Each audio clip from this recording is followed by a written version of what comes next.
Hi friends, welcome to lac designs. Epoxy ഉപയോഗിക്കുമ്പോൾ ശ്രദ്ധിക്കേണ്ടതായിട്ടുള്ള കുറച്ച് കാര്യങ്ങളുണ്ട്.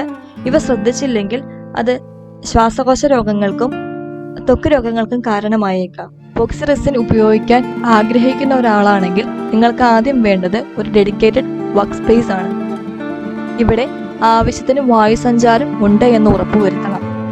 നിങ്ങൾ ഉപയോഗിക്കുന്ന ബ്രാൻഡിന്റെ ഇൻസ്ട്രക്ഷൻസ് കറക്റ്റായിട്ട് ഫോളോ ചെയ്യുക. ശ്രദ്ധിക്കേണ്ട ഒരു കാര്യം, നമ്മൾ എപ്പോക്സിക്കായി യൂസ് ചെയ്യുന്ന ഒരു ഉപകരണങ്ങളും അതിപ്പോൾ മോൾഡുകൾ, സ്റ്റിക്കുകൾ, അങ്ങനെയുള്ള എന്ത് സാധനങ്ങളാണെങ്കിലും അത് എപ്പോക്സിക്ക് മാത്രമായിട്ട് യൂസ് ചെയ്യുക.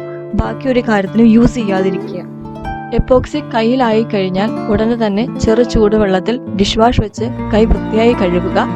ഇതിനു ശേഷവും കയ്യിൽ നിന്ന് എപ്പോക്സി പോയില്ല എന്ന് തോന്നുകയാണെങ്കിൽ ഐസോപ്രോപ്പൈൽ ആൽക്കഹോൾ വെച്ചും നമുക്കിത് ക്ലീൻ ചെയ്യാവുന്നതാണ്. തുടർച്ചയായ എപ്പോക്സിയുടെ ഉപയോഗം ആരോഗ്യ പ്രശ്നങ്ങൾ ഉണ്ടാക്കാനുള്ള സാധ്യത വളരെയേറെയാണ്.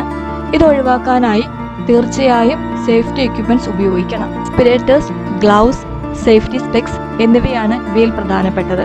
എപ്പോക്സി മിക്സ് ചെയ്യുമ്പോഴും എപ്പോക്സി വർക്ക് ചെയ്യുമ്പോഴും എപ്പോക്സി കയ്യിലാകാതിരിക്കാൻ വേണ്ടി നമുക്ക് ഗ്ലൗസുകൾ ഉപയോഗിക്കാവുന്നതാണ്. ലാറ്റക്സ് ഗ്ലൗസിന് പകരം വിനൈൽ ഗ്ലൗസുകളും നൈട്രൈൽ ഗ്ലൗസുകളും ഉപയോഗിക്കുന്നതാണ് ഉത്തമം.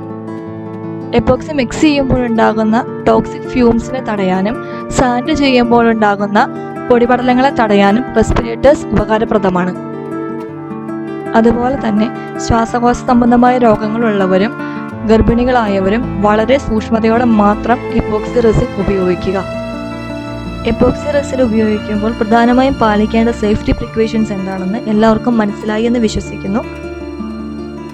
ട്യൂട്ടോറിയലിൻ്റെ ബാക്കിയുള്ള വീഡിയോസ് അടുത്ത ദിവസങ്ങളിൽ അപ്ലോഡ് ചെയ്യുന്നതാണ്.